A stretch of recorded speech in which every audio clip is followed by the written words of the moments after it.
everyone, Jaymes Mansfield here bringing you yet another video. Now in today's video, I'm going to give you sort of a one-on-one as far as wig buying goes. I'm going to go down the line of all sorts of wigs you can buy, from the cheapest to the most expensive, to give you sort of a guideline on shopping for hair. So without further ado, let's get started. Our first wig is your run-of-the-mill commercial Halloween party store wig. Now these wigs you can find in any kind of commercially known Halloween party store, like Party City, costume shops will usually have these. You can really tell these wigs apart because they have a very, very glossy nature, and they have this really cheap netting inside of the cap. The cap is made of this really cheap netting. And oftentimes there is like no hair sewn into it whatsoever. As you can see from the inside of the cap, there's like 1, 2, 3, 4, 5, 6, 7, 8, 9, 10 tracks there. And that's it. They normally range around $2 to $10. That's probably the most you should ever pay for a costume wig. And yes, these are probably the lowest of the low when it comes to wigs. I don't recommend you buy them unless you really, really are in a fix. Pros, they are very, very affordable, readily available.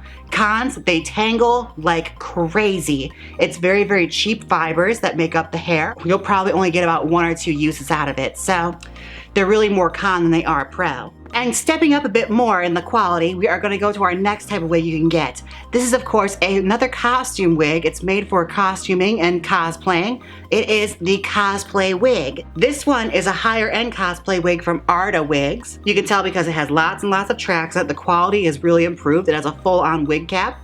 So you turn it inside out, and you have tracks neatly sewn onto ribbon. This is your more conventional wig type. These wigs range about $12 at the cheapest to about $30, the most expensive, depending on the quality you want and the style it is. Pros are they're very, very affordable and they're very readily available. Most of them are on Amazon Prime. And the one big con about cosplay wigs is it's very, very limiting in the amount of styles you can get out of them. They usually come with very big bang pieces and side pieces you have to cut around or style into your finished product. There is lots and lots of hair sewn into them usually, but it does tangle a lot faster too, because depending on the quality, the less the wig costs, the more likely it is you're not going to get as many wears out of it. And that is the cosplay wig. Now we're entering a brand new section called the beauty section. These wigs are generally made for conventional use and everyday wear. We're going to start with the lowest on the tier of beauty wigs, the conventional beauty shop lace front wig. You may have seen these before in a lot of wig shops. They carry these ones.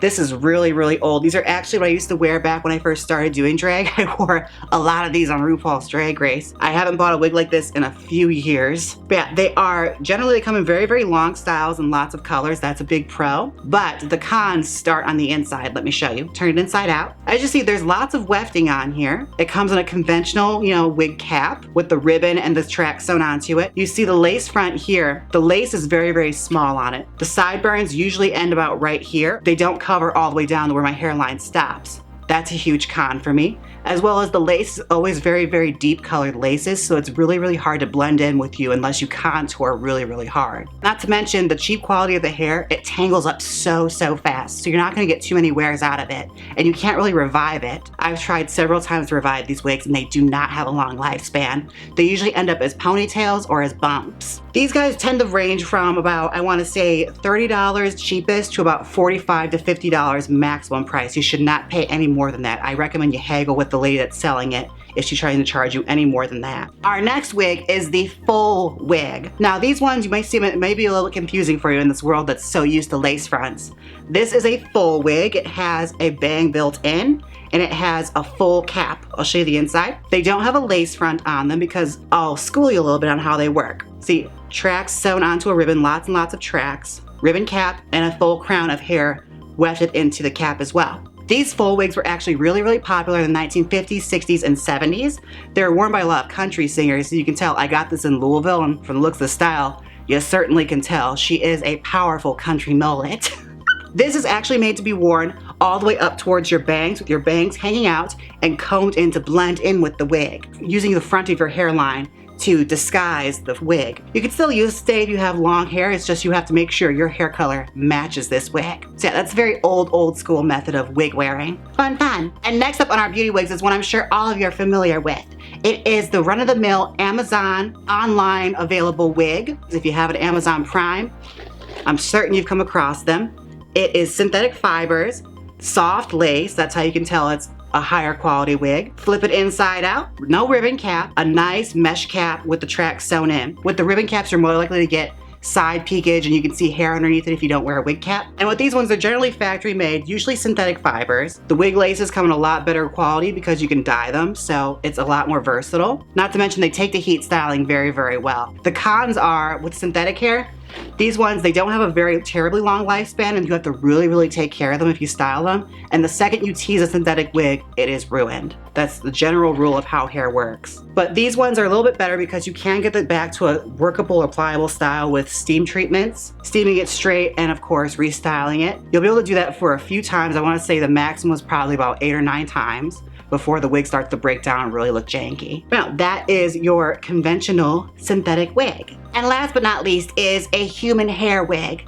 This is a human hair wig. This one is, I believe, Brazilian hair in 613. Got this off Amazon for, I want to say, about $180, which is fairly affordable. It's a little more on the cheaper side. They usually run about $300 to $500, depending on length and hair density. But for a lace front wig, that's really, really cheap. Now, what's good about these guys is that they last really, really long. You have to do a lot more maintenance to them, so that is a con. So if you want to actually use a human hair wig, you have to style it a lot more and you have to wash it out a lot more because hairspray will break down the hair and will break the hair over time if you just leave the wig dirty and don't clean it. Show you the inside of the cap. This one is your traditional human hair lace front wig. You see lots and lots of space here on the sides as well as on the crown for parting space, as well as they also give you some lace on the nape of the back of the neck as well if you want to do a ponytail. And this one is your pretty typical internet order wig where it has the mesh cap with the track sewn on. But on stage, this one is absolutely fabulous. It floats. This wig I'm wearing currently is a human hair wig I got off Amazon that I sewed tracks into. I paid about $110 for this, and for the tracks it was $65, so that rounds out to about $170. About what I paid for the other wig that was also just as full. Now with Amazon wigs, they do come a little flatter than usual, so I do my usual heat setting treatments to it. You can set this wig the same way you would set a synthetic wig. It works just as well. I did make a video about this. I'll link that down below if you're curious. It's a quick breakdown of what we discussed. It goes from the lowest being the costume wigs, and I guess the highest being your human hair wigs. It all depends on what you want and what you're looking for. Now, if you're looking for a really, really budget-friendly wig, I recommend always starting with a cosplay wig because they're very inexpensive and you can do a lot to them and get a really fun drag style out of it without spending a whole lot of money or breaking your bank. Now, if you want to upgrade yourself, I'd say from the cosplay wig, work your way up to your commercial synthetic wig that you can get off Amazon or any internet vendor that you trust. And it all boils down to one thing when it comes to hair for me. Whenever I buy a wig, the most important thing over anything is, does it cover my sideburns? If it passes that test, I will make any wig work. No matter how thick, no matter how many tracks, no matter how much it costs, if it covers my sideburns, the wig works. If it doesn't, I can't use it. For instance, if I get a wig and it's too flat, I could always just use that as the base of a ponytail. If it's too dense or too clumpy from tracks, that's gonna be great to tease out to make a huge hairstyle out of. And if it's too full in the front and not as much in the back, then that's when you have to do a double stack. Hey, that kind of rhymed. It's all trial and error and it's all experimenting. There's really no right or wrong way to use wigs. It's just know your budget and know what you're willing to work with and know when something's really not worth your money. Now, happy hunting for your first wig. If this is your very first wig you're going to buy, I wish you all the best of luck in styling and haggling the price down to something you can actually afford. Now, a lot of folks have been asking how they can support my channel since I got rid of the Patreon. Well, I will let you know. If you're interested in supporting the channel, you can always purchase some merchandise I have listed down below. I've also partnered with Teespring because they recently partnered with YouTube, so that should be popping up down below if you're interested in buying a t-shirt of me, Jaymes Mansfield. The profits will go towards my YouTube channel, or if not, I will link it down below. You could also purchase a Cameo where I'll make a personalized video just for you saying literally anything within reason. And if you want to tip a sister, well, I do have a Venmo available down below for those of you who just want to give me money without getting anything in return. But I would recommend you buy merch instead. That way you get something in return. But the best way of supporting this channel without spending any money is, of course, making sure to comment down below, hitting that like button, and be sure to subscribe. And until next time, bye! Click here and watch me style a Halloween wig. Or watch me style a human hair wig. Come on, click it. You know you want to. You could literally watch me style wigs from the worst quality to the best quality right before your eyes. Come on, click it. Now!